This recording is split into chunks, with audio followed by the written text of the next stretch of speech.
Eric Gibaud, ericgibaud.com, et aujourd'hui je vais te dire mes 5 trucs conseils photographiques pour le mois de décembre 2021. Allez, on démarre. Bon, alors j'allais enregistrer en extérieur avec une vue sur la ville de La Laguna et il a commencé à pleuvoir. Alors bon, j'ai dit j'ai arrêté. Hier, j'ai enregistré une autre vidéo que tu as peut-être vue ou que tu vas voir demain ou que j'ai vu avant hier. Je sais pas quand est-ce que j'ai publié, quand je vais publier. Mais il a commencé à pleuvoir et j'ai fini avec le parapluie. Voilà, donc là, retour dans le fourgon. Souvent des gens ils me disent mais pourquoi tu es dans le fourgon? Ben ça dépend, quelquefois je suis chez moi, mais souvent je suis dans le fourgon parce que justement il y a trop de vent. Ici les Canaries c'est horrible, au niveau du vent c'est de la folie. Hein. Et puis là pas de bol, ben, il pleut en plus du vent. Voilà, donc voilà, là j'ai un son qui est stable et une lumière qui est stable. Voilà. Alors truc numéro 1. Souvent, je vois des gens qui me contactent en disant ben, je comprends pas, je suis allé à un concert et la salle était vraiment sombre et pourtant mes photos elles sont sorties cramées. Où j'ai fait une photo depuis chez moi, quelqu'un qui était dehors et puis ben, il est sorti cramé et pourtant c'était sombre. L'important c'est la lumière sur ton sujet ou ce que tu es en train de faire la photo, pas où est ton appareil photo. Et c'est une erreur qu'on fait souvent. Et souvent, quelquefois, des gens ils font une photo en concert où ils voient pas, ils ont pas vraiment un téléobjectif, donc une partie de la scène par exemple, et après tu as une grande partie de la salle qui est sombre. Et s'ils ont mis la mesure de lumière en matriciel ou sur toute la photo, eh bien l'appareil photo il va se tromper. Là, il faudrait être en ponctuel, en spot, et que ça pointe vraiment là où il y a le sujet, quoi.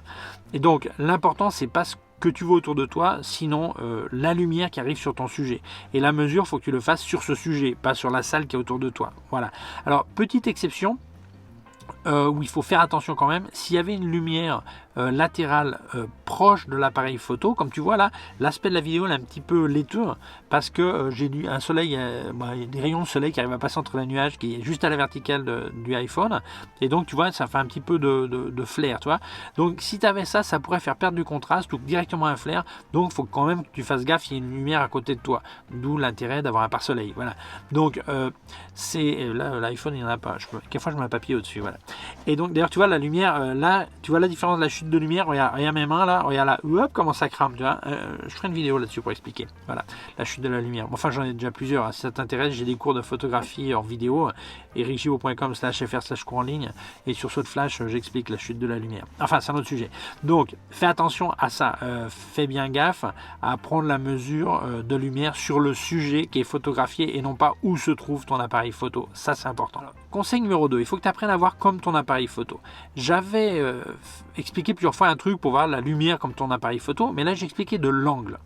On dit souvent que le 50 mm, alors équivalent full frame 24-36, c'est comme la vision humaine, c'est-à-dire que si tu ne bouges pas les yeux, c'est à peu près ce que voit un 50 mm, donc un 35 sur un APS-C ou un 25 sur un micro 4 tiers, ok.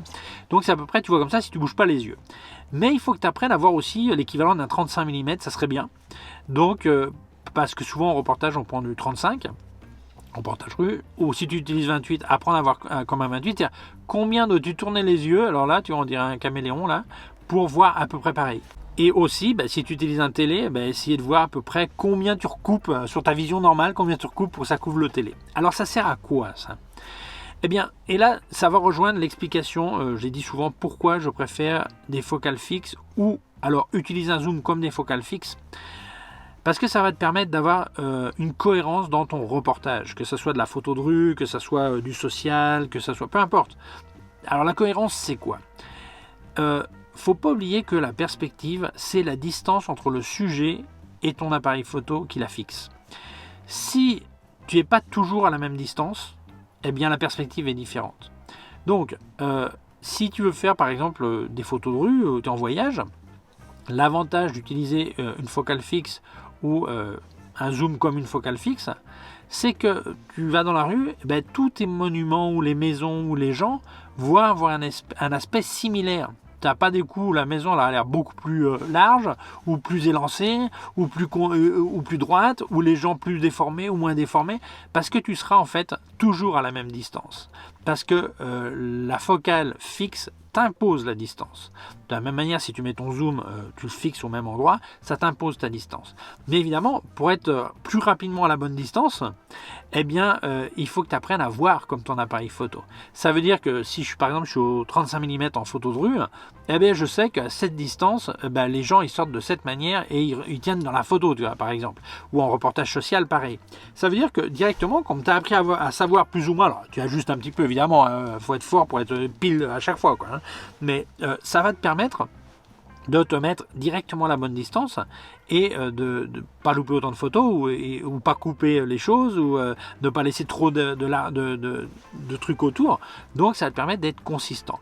Donc ça c'est très intéressant quand on veut une cohérence dans une harmonie, je dirais plutôt, dans un reportage au sens large du terme, hein. Voilà. Donc apprends à regarder comme l'angle de ton appareil photo, de l'objectif que tu utilises. Alors, peu importe que celui que tu utilises. Alors, comment tu fais? C'est simple, hein. Tu mets l'appareil photo à ton œil, tu regardes jusqu'où ça va. Après, tu redescends l'appareil photo et tu vois combien il manque. Bon, donc je sais que si je bouge un petit peu comme ça, tu vois, ça couvre. Et puis il y a d'autres, tu dis, carrément, si je fais 180 degrés, mes yeux vont jamais le voir, tu vois. Donc voilà, c'est t'entraîner pour vraiment gagner du temps et te mettre directement à la bonne distance. Conseil numéro 3. Si tu utilises du grand angle, c'est une chose qui se fait de plus en plus si tu utilises du grand angle avec les gens, hein, c'est un truc qui se fait de plus en plus. Je ferai une vidéo pour expliquer pourquoi cette tendance est en train de changer. Avant, normalement en portrait, tu utilisais à partir de 75, 80, 90 mm équivalent full frame, donc un 50 en APS-C ou un 40 en micro 4 tiers ou 35 en micro 4 tiers, un truc comme ça, tu vois. Et de plus en plus, on a tendance à utiliser il y a une tendance à utiliser de plus en plus de grand angle, mais beaucoup de gens n'ont pas l'air d'avoir compris que quand tu utilises du grand angle sur les gens, il faut absolument que tu l'utilises de manière différente qu'un petit télé. Voilà. Pourquoi? Parce que si je reste à la même hauteur, je vais déformer la tête des gens. La tête va être plus grosse que le reste du corps.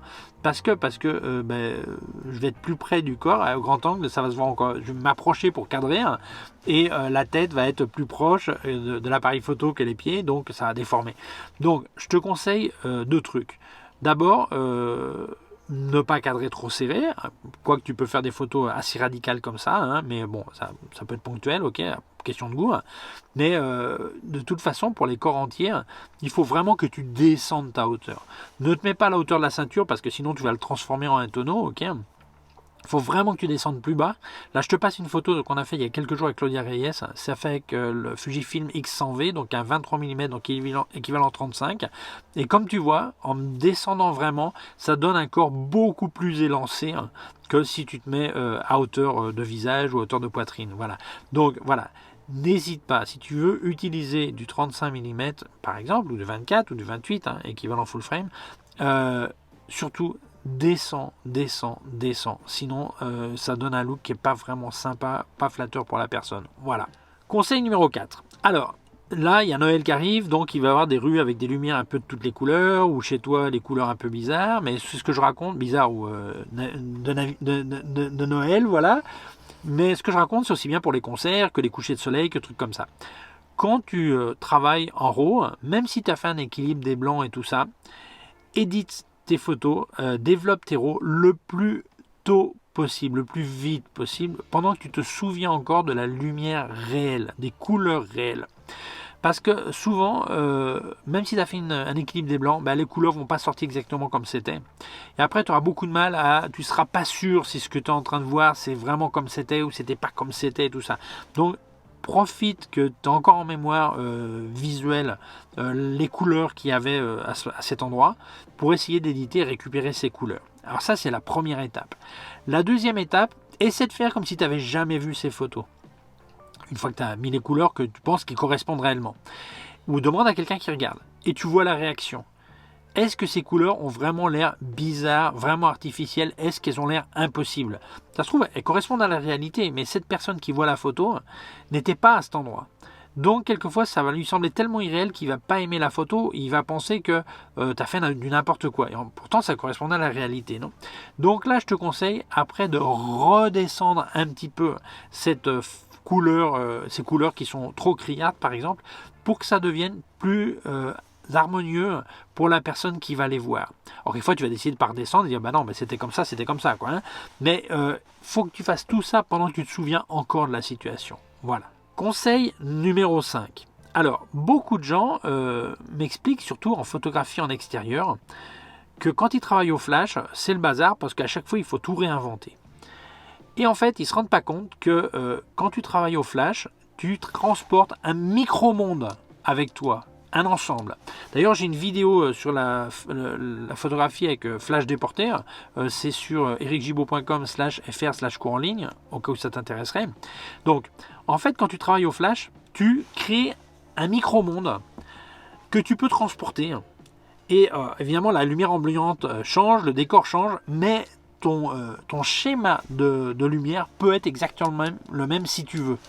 Mais pour ça, il faut apprendre à documenter tes schémas de lumière. Et il faut prendre des notes. Et là, je passe un exemple d'un schéma. Et non seulement des notes, mais surtout, il faut que tu fasses une photo globale. Donc, prends ton téléphone. Tu fais une photo, tu mets ton appareil sur un trépied ou tu marques où est l'appareil photo, tu le mets par terre, mais ça serait bien de l'avoir sur un trépied à la hauteur à peu près où toi tu l'utilises, ok ? Que tu vois les flashs, tu vois la personne, s'il y a une personne et tout ça, comment c'était tout ça monté, mais surtout tu dois noter les distances. Quelle distance y avait-il entre l'appareil photo et la personne ? Quelle distance y avait-il ? Plus important que l'appareil photo, parce que l'appareil photo, c'est pas lui qui, normalement, tu n'as pas le flash sur l'appareil photo dans ces cas-là. La distance entre le sujet, c'est les personnes, et le ou les flashs. Et la distance entre le fond et les flashs. Toutes les distances, tu dois tout noter. Aussi noter quel flash était là, quelle puissance il avait, quel zoom il avait, s'il avait un zoom, le flash, ou s'il y avait des softbox dessus, tu as tout noté. Mais fais toujours une photo globale pour te rappeler exactement visuellement comment c'était en plus de tes notes.